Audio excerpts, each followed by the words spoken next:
नमस्ते महाराज जी। अभी कुछ दिनों से अजमेर की घटना को लेकर के बहुत बयानबाजी हो रही है, व्हाट्सएपबाजी हो रही है। लिख रहे हैं, कह रहे हैं, बोल रहे हैं, बक रहे हैं। अखबारों में भी खूब आ रही है। किशनगढ़ के एक समाज सेवी कार्यकर्ता को भी लपेटे में लिया गया है। कल भी एक बहुत बड़ा 2.5-3 घंटे का उनका कार्यक्रम था, उसमें भी कई साधु संघों को, संतों को लपेटे में लिया। कई तरह की निंदाएं की गई, आलोचनाएं की गई। उनका क्या प्रतिफल उनको मिलेगा महाराज जी, ये मेरी भावना है, ये जिज्ञासा है।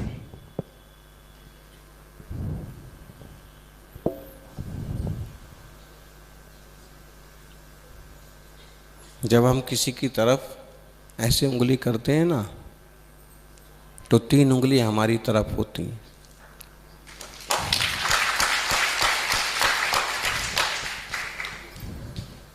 इतना ही मैसेज है उनके लिए। साधु मुनिराज तो अपनी साधना अपने हिसाब से कर रहे हैं, लेकिन कुछ लोग ऐसी रद्दी बुद्धि वाले हैं कि वे मुनि साधुओं को भी पंथ में बांट देते हैं। ज़्यादा से ज़्यादा वो मुनिराज क्या करते होंगे?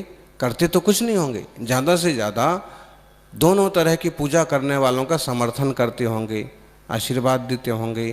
कहीं पूजा हो रही है तो बैठ जाते होंगे, अभिषेक देख लेते होंगे, तो उस साधुओं पर भी स्टाम्प लगा देते हैं पक्का, और उनकी पूजा, उनकी स्तुति, यहाँ तक कि उनकी वंदना तक बंद कर देते हैं, और अपने आप को परम पंथी बना करके समाज में बहुत तमाशा खड़ा कर देते हैं। कुछ ऐसे लोग होते हैं।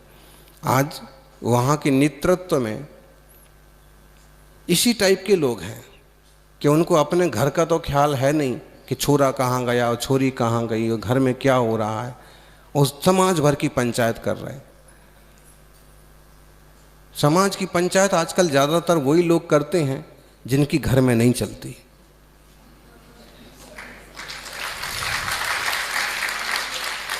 जो भी है, बाकी मुनि राजों पर, साधु संतों पर टिप्पणी करने का इन ग्रस्थों को तो कोई अधिकार है ही नहीं। उनके गुरु जाने, मुनि संघ जाने,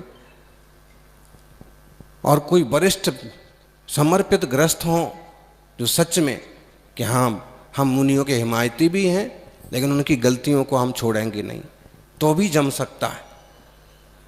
अब तुम कर कुछ नहीं रहे हो, फिर अच्छा, नेतृत्व की भूख इतनी जबरदस्त है कि दूसरे को एडजस्ट करने को भी तैयार नहीं है। आज आए थे, क्षमा भी मांग रहे थे, तो हम क्या बोलते? कुछ कहा ही नहीं गया, हम तो चुप ही बैठे रहे। और तुम दूसरे के माथे अपना ठीकरा फोड़ रहे हो कि उसने ऐसा कर दिया, उसने ऐसा कर दिया। किसी ने क्या कर दिया? खुद अपने तो देख लो कर्म कैसे हैं। एक समाज की ठीक से तुम कमेटी भी नहीं बना पाए, दूसरे लोग एडजस्ट हो गए तो उनको तुम जरा सम्मान भी नहीं दे पाए, निष्कासित कर दिया। तुम्हारा निष्कासन कौन देख रहा, कौन सुन रहा, क्या वैल्यू है तुम्हारी? और आज वो पुलिस थाने चले जाएं तो निष्कासित करने वालों की बाजी बच जाएंगे। तो बेवकूफ़ियाँ तो ऐसी कर रहे कि 4 आदमी हैं, उसमें 2 को निष्कासित कर दिया, तो बाकी 2 मर जाए कोई तो अर्थी उठाने को भी 4 चाहिए पड़ते।